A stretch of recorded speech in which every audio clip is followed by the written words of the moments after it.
언제 짐부르던 힘이 장하던 문은 짐부르가 겠다 다그러다간 잔도 심을도 tum바들지 잔라기 쇼음서. To benefit beings, please generate bodhicitta before teaching. Next, we will talk about the classic of filial piety. Let everyone generate bodhicitta for the benefit of all sentient beings and listen attentively in accordance with the Dharma. Today we will discuss the chapter on response and the following one, which is called the chapter on serving the ruler. That is, we will cover chapter 16 and chapter 17 and finish both. We aim to complete the classic of filial piety by next week.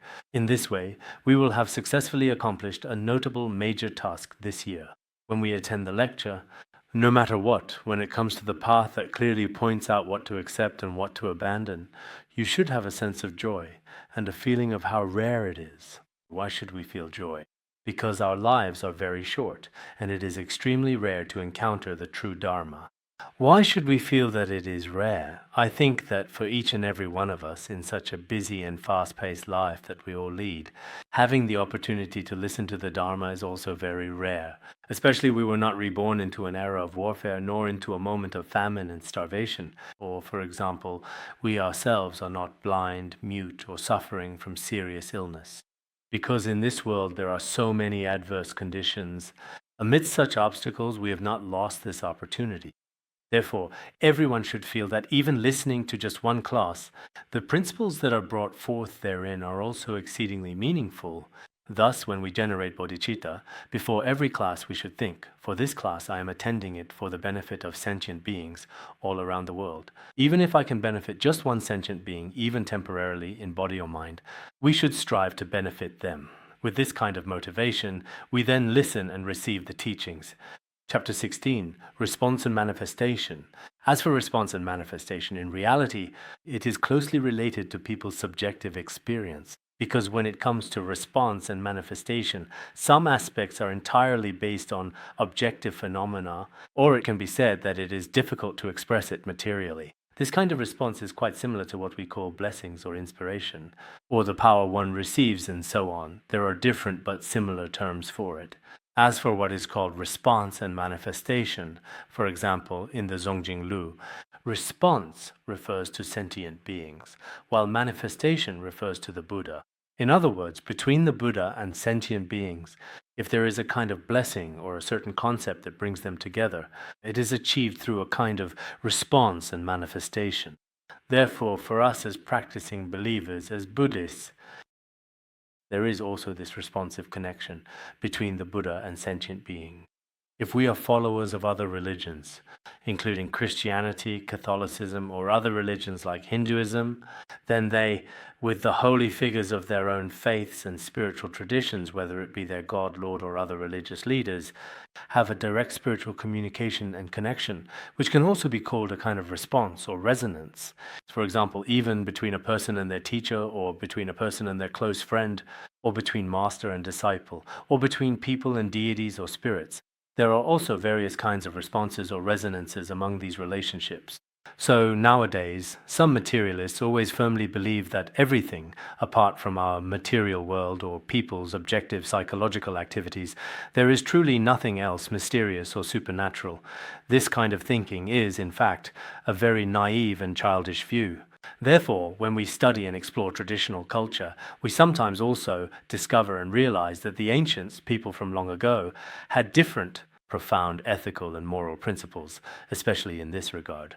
Of course, in the new era, many people may just do whatever they think of, completely denying any kind of supernatural abilities and even themselves, especially those influenced by certain Western ideas of so-called freedom, equality, and liberation. Such people seem to do whatever they please or just follow their own desires and do whatever they want. Now, let's talk about the chapter on response and influence. First, Confucius said, the enlightened kings of the past, by serving their fathers with filial piety, thereby knew how to serve heaven with clarity. By serving their mothers with filial piety, they thereby knew how to serve earth here. Clarity of heaven and discernment of earth correspond. Serving or being filial to one's father and to one's mother illustrates the principle of response and influence. That is to say, in ancient times, those extremely wise and sagacious kings. They honored and served their fathers with filial piety, and when it came to serving their fathers, while their fathers were alive, they would always follow their teachings and carry out their instructions. Just as we discussed earlier, whatever their fathers said, they would very much, except in very rare cases where a father made a fundamental mistake. They would always earnestly follow their father's instructions. Once his father passed away, he would also hold memorial ceremonies at certain sacrificial sites, such as at the Temple of Heaven or in the suburbs, to perform rituals for him. In this way, because of such filial piety shown both while his father was alive and after his passing, this kind of service would also quite clearly be observed by the heavenly deities, and they would fully understand that this person was truly and sincerely filial. That is how it was.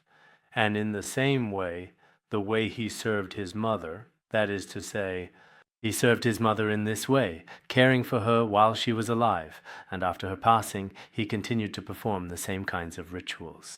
For this reason, the earth deities could also sense it. The earth deities could feel this as well. Heaven, earth, and deities. Previously, there were heavenly deities and earth deities. Just like in Tibetan region today, we also have such beliefs. Actually, these exist everywhere. There are sea gods in the ocean, mountain gods in the mountains, earth gods for the land, water gods for the rivers, and even trees have tree spirits, including roads, bridges, cliffs, and even some natural springs. In these various places, some of them have dragon kings, and some of them have deities who are believed to reside there. It's just that we can't see them with our naked eyes. In reality, there truly are guardian deities, earth gods, and many holy beings. You could call them spirits, or you could call them heavenly deities. Some of them actually belong to the hungry ghost realm, while others are different beings, including devas, yakshas, and rakshasas, and so on. There are so many beings like this. So if the ruler acts in this way, surely both the heavenly and earth deities will be moved and delighted. When the young respect the elders' order is established between superiors and subordinates, heaven and earth observe clearly, and the divine spirits are manifest. So what does this mean? Elders refers to one's older brothers, or perhaps one's own younger siblings. Toward his elder brothers, he is extremely respectful, and toward his younger brothers, he is very accommodating. Such conduct, in the process of governing the country, everyone up and down the hierarchy, in other words, the whole world, will be well governed. All the people under heaven will also show great respect and admiration, because according to traditional culture, it all starts within one's own family, beginning with how one treats one's parents and siblings. If this is the case, then the entire household will be very harmonious. If the family is harmonious, then his actions and conduct will inspire those around him, and so on and so forth. Everyone in the world will become very respectful. As stated in the standards for being a good student and child, when the elder brother is kind and the younger siblings are respectful, harmony among siblings leads to natural filial piety. If all the brothers and sisters get along harmoniously and naturally, then the principle of being filial and respectful to one's parents is embodied within this. Therefore, a person who is truly filial to their parents in particular, their actions will truly have a significant impact in the world. Heaven and earth observe clearly, and the deities reveal themselves. This means that if he begins to be filial to his parents in this way, perhaps indeed in this manner, he should also show reverence to the gods of heaven and earth during rituals and offerings, including the revered gods of heaven and earth, as well as the honored spirits of departed parents. In this way, the deities gradually reveal themselves, meaning they can bestow blessings and virtue, and these blessings become evident. The meaning is, if a person carries out benevolent deeds, then this will inspire the heavens and the earth and also attract the attention of all divine spirits. Naturally and spontaneously, in the very midst of your activities and conduct, it will also bring forth numerous blessings and great fortune for yourself. And for all the people around you, whether it's the common folk or the entire nation, it will also bring consistently favorable weather and many different kinds of happiness. Just like in the Taoist text, the Taishan Ganying Pian, it is also said that if you do 3 good deeds in a day, within 3 years, heaven will surely bestow blessings. If you commit 3 evil deeds in a day, within 3 years, heaven will surely bring disaster. If a person consistently performs 3 good deeds every single day, then within 3 years, blessings will surely come to him. On the other hand, if someone frequently commits evil deeds, then in a short period of time, they will inevitably suffer misfortune and encounter disasters. This is one aspect at that time. In both Taoism and Confucianism, it was believed that there were heavenly deities or ancestral spirits, such as those who would punish people. It is possible that such things exist. Or to put it another way, if this individual performs beneficial deeds, then such actions will assuredly bring forth positive fortune and abundant blessings. That is to say, as some ancient texts say, there is a unity between humans and heaven. That is, human beings, the heavens above, the earth below, and spiritual earth deities. These are all forms of invisible communication and power. So, those who commit all kinds of evil in the world, sooner or later, will likely bring upon themselves a great deal of suffering. In life, they also suffer all kinds of misfortune. If one often practices virtuous deeds, perhaps due to various causes from past lives, you may temporarily encounter some unfavorable situations, but very gradually, little by little, just like the sun breaking through the clouds with a radiant, glowing smile, everything will eventually bring happiness and auspiciousness. In this respect, it can be said to be a law of nature. Or, from certain Buddhist perspectives, a kind heart leads to a good path, while an evil heart leads to a bad path. Or, in other words, the principle that good deeds are rewarded and evil deeds are punished. This can be fully explained in this way. Therefore, all of us here today, whether you have faith or not, in our daily lives, each and every day, should strive to practice virtuous deeds as much as possible and try to eliminate unwholesome actions. Because as ordinary people, it is indeed quite difficult for us to be absolutely perfect in everything we do. Even great masters, like the highly respected teacher Atisha, who were rare and exceptional both in India and the East and West, when they came to Tibet, even outwardly, would often come close to breaking vows, give rise to negative thoughts, or lose their bodhicitta. Such things are mentioned in his biography. For us, as ordinary people, this may happen quite often, but we should work on changing ourselves, and there's no need to be too anxious about it. For example, if you notice yourself having a negative or unwholesome thought, don't immediately become extremely distressed or let your mood worsen more and more. Otherwise, you might end up with depression, and your practice will only deteriorate further. There's really no need for that. Here, it is said that perhaps with celestial beings or earth deities, for example, in our Song of Life release, it also mentions the Heavenly King being moved, the Dragon King being moved, and so on. So sometimes when we do good deeds, whether it's celestial beings or earth deities, or even in our worldly lives, we probably have a lot of good fortune as a result. This is also something that happens naturally. But if we frequently kill or commit especially very serious negative actions, then, whether through earth, water, fire, or wind, it will also affect people.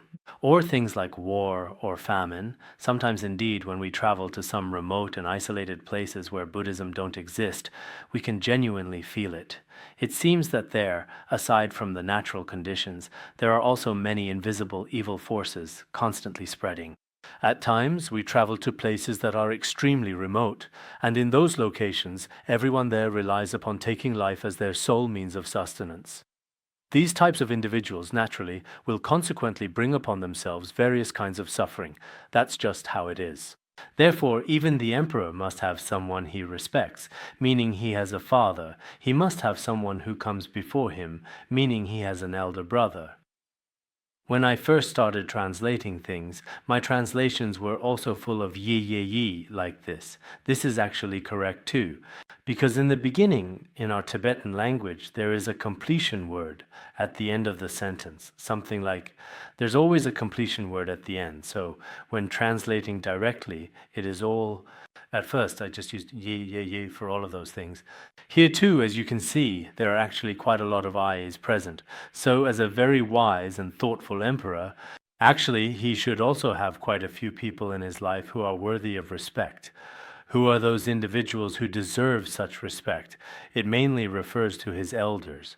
Generally speaking, as an emperor, before his father, the king, passes away, he can only be called a prince. He cannot become the emperor yet, right? Even now it's the same, like the British prince, Charles, who is over 70 now, right?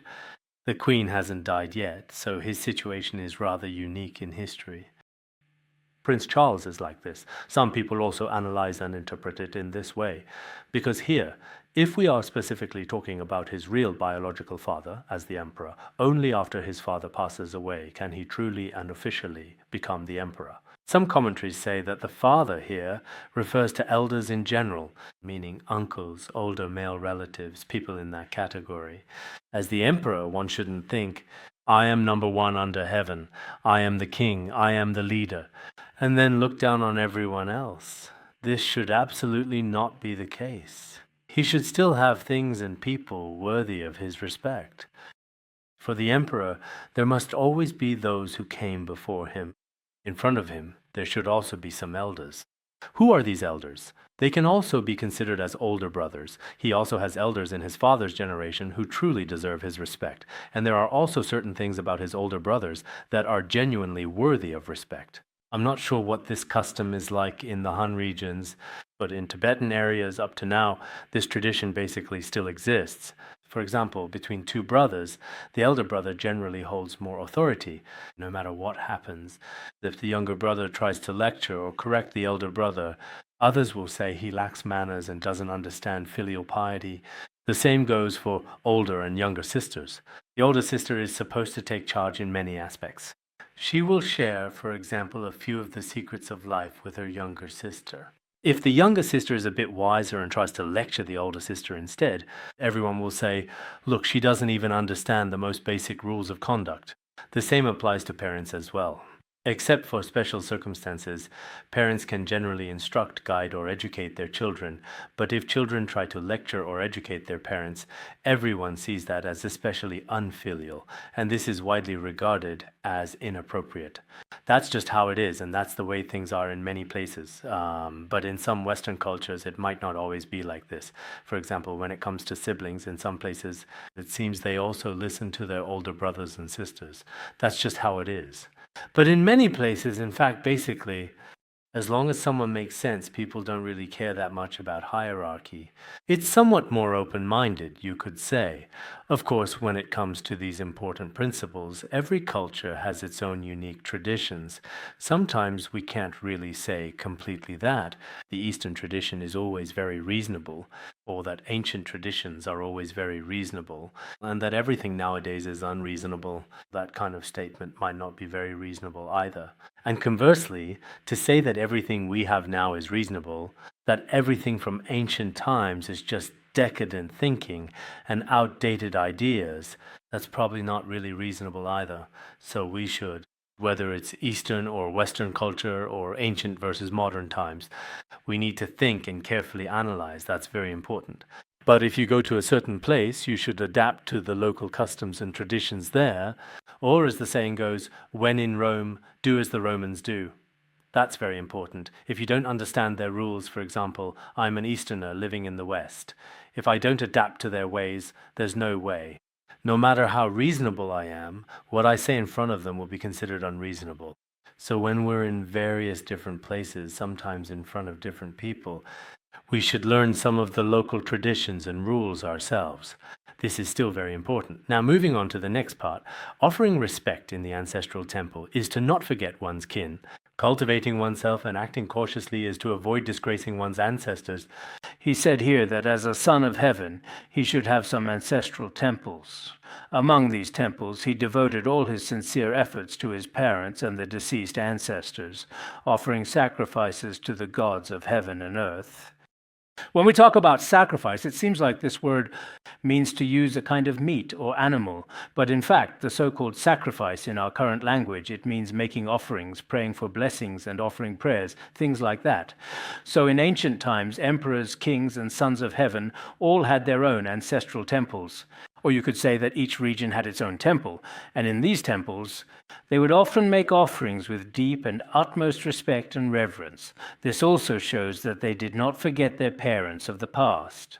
It is also a way of expressing sincere gratitude, a very meaningful and significant act. So, in ancient times, whether you look at the records of history or read through many different documents and texts, it seems that people in ancient times, aside from what we can see with our own eyes today, or apart from what we can actually see and touch in reality, in the physical world, there was also a supernatural force or something beyond human reach, a truly unique and rather special kind of power. You could call it a heavenly deity or explain it in other ways. Either is fine. There should be such a thing, and it is very important. Nowadays, some so-called modern scholars, as well as some young people, in their view, all of this is considered by some people to be nothing more than mere superstition, and by others to be something that is simply unimaginable or beyond comprehension. But in fact, human history is not like that. Many scholars believe that human history is indeed a history of religion.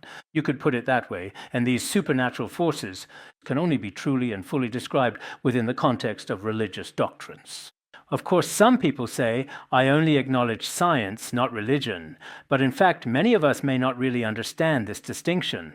Looking at human history, what we call religion should have been regarded as the highest form of science at that particular time and place. However, this science was at times mainly focused on studying the human mind, human beliefs, and supernatural forces. So when we talk about science, it seems like we're only referring to things like quantum physics, and we always think of those, never considering what we call religion. But actually, what is described in religion often aligns very well with our inner world and the laws of nature. Therefore, science can be divided into Eastern science and Western science, so you could say ancient science and modern science. We shouldn't think that when we talk about science, it only has a history of 100 or 200 years, and that all previous human civilizations throughout history were unscientific. This kind of view is actually a misunderstanding of the concept of science. It doesn't deeply interpret what so-called science really is. In fact, science is something that is constantly being studied and explored. The so-called science is not an absolutely definitive concept either. So what are we going to talk about next? A filial emperor like this should cultivate himself and nurture his character. In other words, he cultivates himself and is very cautious in his actions. This includes his words, behavior, and everything he does. He is always very careful. The reason for his caution is also because he is concerned, whether it's towards his parents or his deceased ancestors, that he might bring shame to the reputation of his forebears. He worries about that. In general, Confucian culture places a very great importance on saving face. So nowadays, many people, whether they are on the battlefield or in other places, if they happen to encounter something that is unpleasant to see or hear, it almost seems better to die. It's the same in our Tibetan region. For example, if two people get into a fight and one really loses, the parents might tell him, "It would be better if you died sooner." If I hear that my son died today, I wouldn't regret it at all. But if I hear that he failed, then I wouldn't be able to go on living in this world. There are sayings like this. This is generally how lay people are. Ordinary people have this kind of attitude. So sometimes their combative nature and certain worldly ideas, for the sake of saving face, they feel they must do something, anything. So they must succeed, must win, must truly and ultimately triumph. There are many such reasons, at least from the perspective of worldly people. Actually, it's the same in Confucian culture. Even after both of the parents have passed away, it's hard to say exactly what kind of shame or humiliation they might personally feel in such situations. But, in fact, the ancients placed great importance and significance on this matter. If a child in a family did something dishonorable or disgraceful, the entire family would feel that even being alive, it would be extremely shameful to walk with their head held high among others. They have always, throughout history, had such thoughts and sayings expressing these ideas in various ways. Next, it says, if one pays respects at the ancestral temple, the spirits will be made manifest. If the emperor reverently offers sacrifices at the ancestral temple, then, if this is done in the ancestral temple or at the temple of heaven, then whether it's spirits, earth deities, or the souls of the deceased, or their spirits, they can all certainly become attached to these places. This includes things like spirit tablets. Many such items were set up in ancient times. The spirits can also descend upon these objects. This is a traditional belief. I think, generally speaking, this is the Confucian perspective. In fact, it's actually quite close to certain spiritual sciences. It also discovers, or rather strongly suspects, that in addition to our own personal consciousness, human beings might also possess what could be described as a soul. But what's strange is, they believe that after a person dies, they immediately become a spirit or deity. This spirit is then summoned and interacts with you in various ways. This is a kind of view about the mind, or about the next life, about the intermediate state body, and about the entire soul of sentient beings. It's an imperfect description. It's just a simple one. It's not the concept that when a person dies, it's like a lamp going out. It's not like that. It believes that after a person dies, there is still something left. It should be in the form of a spirit or a soul, but it does not explicitly state that after a person dies, whether it is the soul or the consciousness, that it is specifically driven by karma, and then continuously either attains liberation or falls into lower realms, or continues to exist as one of the sentient beings in the 6 realms. These aspects are not described. So regarding the issue of past and future lives, indeed, a very detailed description like that found in Buddhism is extremely rare in any religion. I just wanted to simply understand some of the key principles, so I actually did some research into the founders of various religions, or maybe not just the founders, but anyway, the more famous representative figures of these religions. I've read some of their so-called classics of sages and worthies. I've also consulted with them, but just like it says in the Praise of the Supreme Deities, the more I read books from other religions, the more deeply I become convinced of the teachings of my own master. So it's the same here. Filial piety and fraternal respect, when taken to the utmost, connect with the divine. If one is filial to one's parents and holds one's siblings in great esteem, then such power truly and profoundly connects with the divine. Whether it is the gods of heaven or those of the earth, all things in the world are already connected. In the end, this radiance of virtue reaches throughout the 4 seas, in all directions, east, south, west, and north. There is nowhere it does not reach. If we do good deeds, perform virtuous acts, and practice filial piety, then this power gradually becomes a profound force that permeates all of space, and in the human world, all forms of happiness and joy will naturally be attained and experienced. This important point is also quite similar in the Buddhist scriptures. In the Ekottara Agama Sutra, it is said that if we practice virtuous deeds on special days such as the 8th, 14th, and 15th of the lunar month, during these particularly significant festivals, for example, by observing the 8 precepts and being filial to our parents, if we practice in this way, then the heavenly deities, led by the 4 heavenly kings, will come to bless them. It also says here, as stated, that all the gods of heaven and earth will lend their assistance as well. So when people practice virtuous deeds and observe precepts, they will all receive a response and blessings. The Book of Songs also says the same thing. From west to east, from south to north, there is no one who does not submit. If a prince practices virtuous deeds in this way, then from the farthest west to east, from south to north, that is, in all directions, east, south, west, north, and the 4 corners, all the people in the entire world without exception will submit to him. There will not be a single person who is not respectful, nor a single person who does not come to praise and make offerings to you. Such an emperor would be praised and admired by all humans and celestial beings. All of us would say, wow, such a prince, such an emperor, such a person is truly remarkable and impressive. He manages his household so well and treats those around him just as well. But if he were truly a bad person, then everyone would definitely start talking about him. In our world, those who are supposed to be good, their actions are known to both humans and celestial beings. This is what we are talking about in this chapter on karmic response. Here, when we talk about karmic response in short, we still have to acknowledge that aside from human psychology and human life, there are also many other beings, non-humans, celestial beings, and so on, who have responses as well. Of course, how these responses come about and what exactly these celestial beings are like are explained in detail in texts like the Abhidharma Kosha and Buddhist sutras. Such explanations are not found here. After we have studied some texts, including the Abhidharma treatises, the Abhidharma Kosha, and the Yogacara Bhumi Shastra, only then will you understand the subtle principles within them. Next is Chapter 17, Serving the Ruler. With this, today's lecture can be considered complete for now. Today's class is complete, though this does not mean the entire series has concluded. So, what exactly is this about? Serving the ruler, that is, the leader. Here, ruler refers to the leader. As for our treatise on the modes of a ruler, I think the title is quite appropriate, because the word ruler can refer to a king among monarchs, and in general, worldly leaders can also be called rulers. So, how to serve one's own ruler and in what manner, this is very important. Each of us, you could say, can also be a ruler ourselves. Everyone can be a ruler, and everyone also has rulers worthy of respect.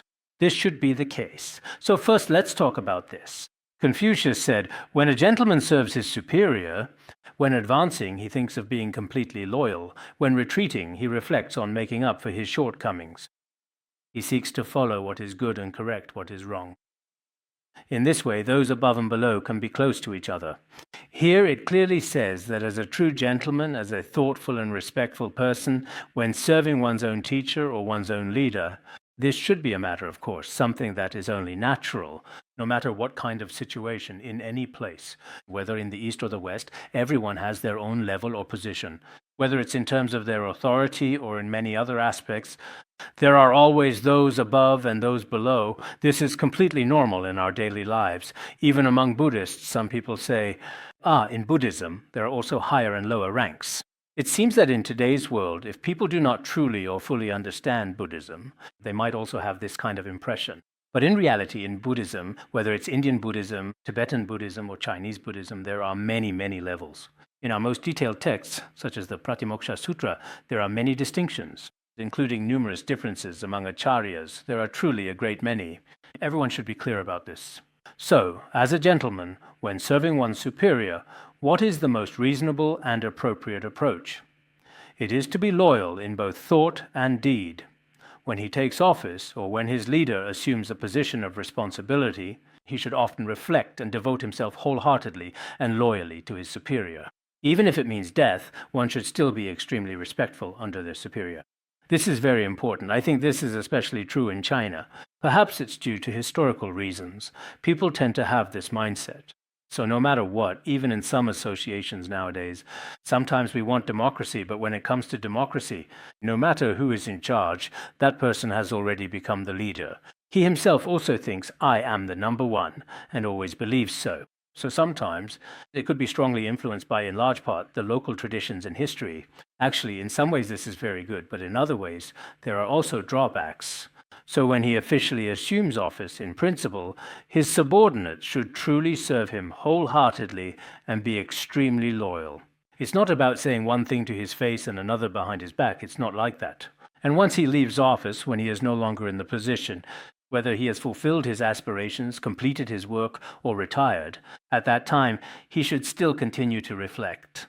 If he, during the course of his official work, happens to commit certain errors, he must still carry out compensation and must comply with all of his various governmental decrees and all of his work. He should keep promoting and improving them continuously, like this. Also, if he discovers that the ruler has made some mistakes, he should properly correct those faults and also help him amend his errors. In this way, for a true ruler, in fact, he should do this while he is still in office. I think this is still very important. Nowadays, it may seem like this is just part of traditional culture, but in reality, some of these teachings are also important for Buddhism. For example, among dedicated staff in a department, let me put it straightforwardly about these dedicated staff members and their important roles. One person is the leader, supervisor, or person in charge, but the people under him are currently not very cooperative. They often offend their superiors, and when they offend their superiors, because of this tradition. What is this tradition like? When the leader is unhappy, in many places, he immediately thinks of all kinds of ways. Even if there isn't really a big mistake, he will use some other excuse to get rid of him. Not like how UFA was treated in the past, where the leader himself was already dead. It's not like that. In many cases, in the end, they just fire him. That's how it is. So, people without wisdom don't really know how to be compliant with their superiors. He doesn't realize that, in the end, his own survival and interests are largely in the hands of his superiors. Many people don't understand this. Among us ordinary people, some young people, especially when they first take office, may unintentionally end up offending all the relevant leaders around them. In such cases, it's almost impossible for them to survive in that kind of environment. So sometimes I make a point to talk to some young people about this issue. And they say these are worldly teachings. I hope that wherever you are, whether your leader is a good person or a bad person, even if you don't really want to obey them in your heart, you should still pretend to listen to them on the surface. This way, things will be a bit better for you too. Even if you feel very dissatisfied with them inside, on the outside, you should still say, okay, whatever you say, I will definitely follow your instructions. This way, everyone up and down the hierarchy can get along harmoniously and affectionately, right? You can't say that. Then the following is what he cited, a teaching that demonstrates the qualities of a gentleman. His character is known to be very good, and the quality of his actions and behavior is consistently high. The Book of Songs says, my heart holds this love, why keep it from my lips? I bury it deep within my core, but can it truly be forgotten with time? If an individual is exceedingly benevolent, highly worthy of reverence and virtuous, then people will consistently hold affection and respect for him within their hearts, and would always be obsessed with him. Once this person is no longer around, far away, somewhere else, if he didn't have the chance to say that to him face to face, perhaps, in fact, this person will never be forgotten in people's hearts. It's the same with some masters. For example, a truly remarkable master.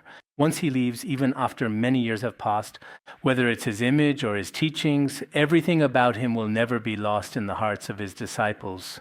Just like our precious guru has been gone. It's already been 15 years this year. In about another month, it will have been 15 years since our master passed away. But whether they've actually seen him in person with their own eyes or not, these lineage disciples have always been, even though we may not have the chance to communicate with him directly now, he remains extremely precious in everyone's hearts. That feeling is always hidden within us, always there. And not only do we never forget, but sometimes there's a longing, a kind of yearning for the master, which seems a bit different from others.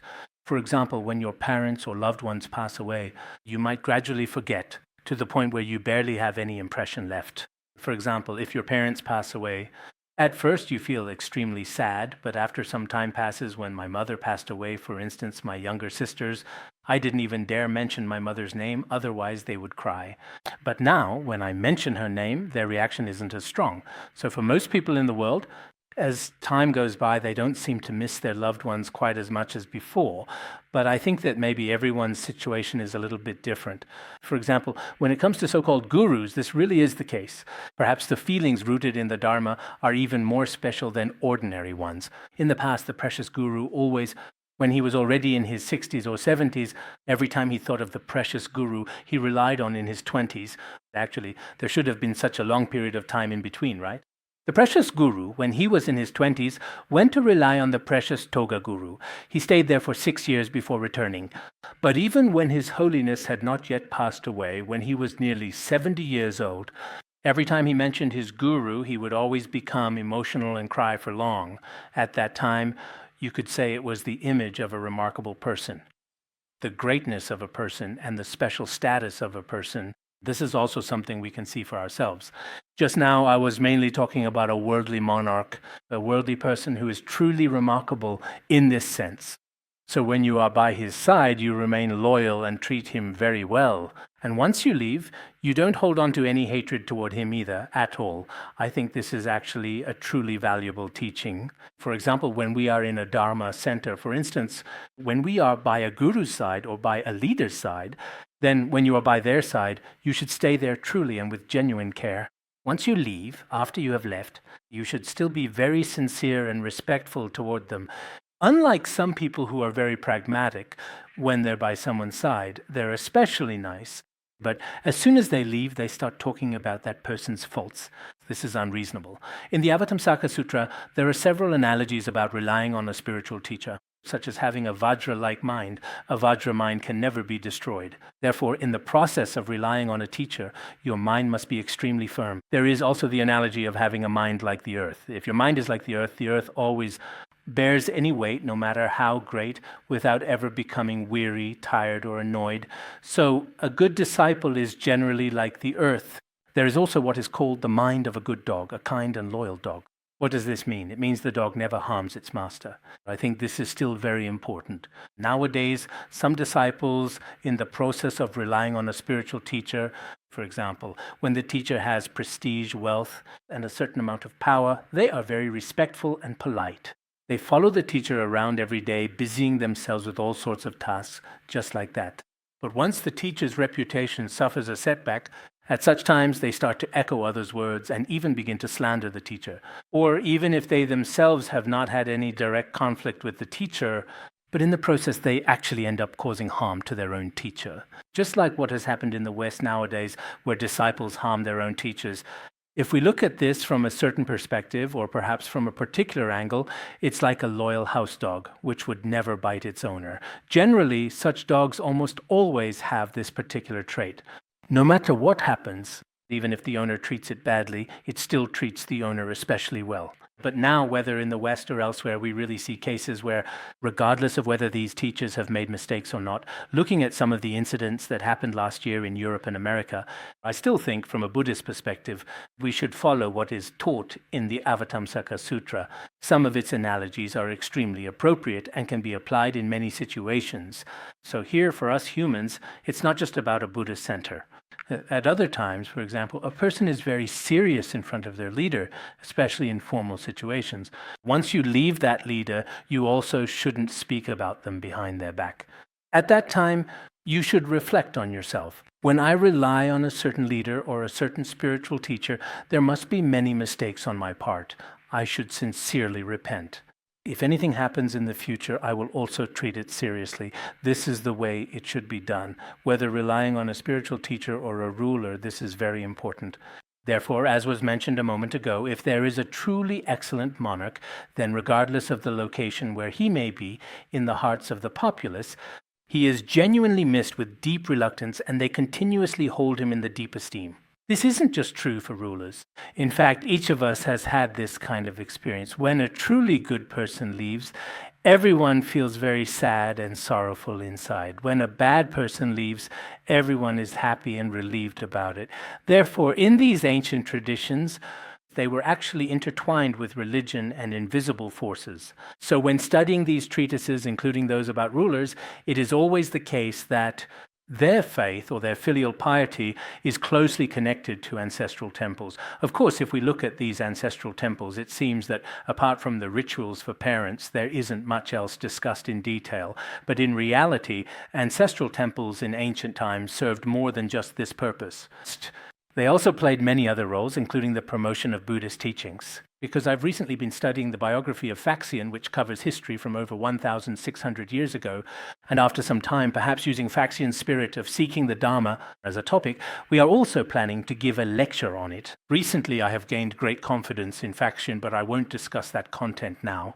However, looking at these historical records, in fact, in the Han region, temples from over 1,600 years ago contained extremely precious documents. There were also studies on translation and research into ancient sciences. Including in our Tibetan Buddhism. Some people in Tibetan Buddhism also think, oh, a temple, you say? Well, if it's truly a temple, then inside the temple. It seems that nowadays some people do not use the term temple in a very respectful way. In reality, that's not the case. If some people truly come to understand, especially, I think, Tibetan Buddhist temples should be regarded even more as research bases for science. You could say that Buddhist monasteries in Tibet are not just places for the propagation of Buddhism and Buddhist practice. In fact, there is a great deal of philosophical research conducted there. We know, anyone who has studied Buddhist logic knows this, and there is also a lot of research into astronomy and geography. Those who have studied the Abhidhammakosha know this as well. Those who have studied the Yogacara Bhumi Shastra should be well aware of this. And within the monasteries, there is a great deal of research in the field of medicine as well. Those who studied Tibetan medicine and the four medical tantras should know this. There is also astronomy research in monasteries. Those who studied the Kalachakra Tantra and calendrical calculations should also know this. There are various forms of art, including Buddhist drama and other aspects of Buddhist art, including, for example, the so-called Vajra dance performed during Dharma assemblies. For instance, in the Nyingma tradition, there are several such events every year, such as the 10th day Tsok offering and the Vajra dance. In fact, all aspects of these Vajra dances, whether it is the chanting and pronunciation or the dance movements themselves, are all inseparable from literature and the arts. As for craftsmanship, this includes things like the construction of our buildings, as well as the making of Buddha statues, painting, and so on. There are so many aspects involved. Therefore, when some people don't understand, they might say, oh, there's a monastery over there, and inside that monastery, there's a temple, and in the temple, there's a monk. And then they think, what does the monk do? It all seems perhaps so quite lonely. This monk can't stand staying there, so in the end, he goes everywhere looking for disciples. That would be really exhausting, wouldn't it? Actually, that's not true. When we don't understand, we might think so. If you see a place with a sign Academy of Sciences at the entrance, you might think, wow, there must be some real science going on inside. But if it says temple, you might think, oh, maybe there's a monk inside. We judge by the name or appearance of the place. Especially because many people influenced by movies and TV shows from the 1970s and 1980s have developed the impression that when you see a temple, there must be a monk inside who don't understand anything and are kind of dull. Every day they're just holding a really big string of prayer beads. In Han regions, they carry especially large prayer beads. In Tibetan regions, they carry especially large prayer wheels. It seems as if naturally people just become more and more ignorant like that. But maybe that's not the case. There are actually many profound studies within. These studies, you could say, are actually a very fascinating and intriguing kind of science. Moreover, these sciences are not just about material research alone. More importantly, they concern human physiology and psychology. Many of the hidden truths about people can be completely unraveled. In this way, perhaps there is real value in actually studying and researching these things. All right, I'll stop here for today.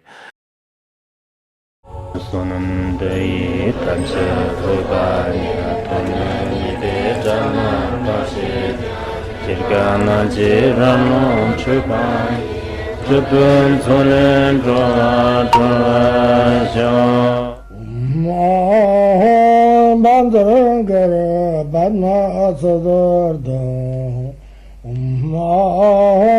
Bandara Badma Sodargye Bandara Badma Sodargye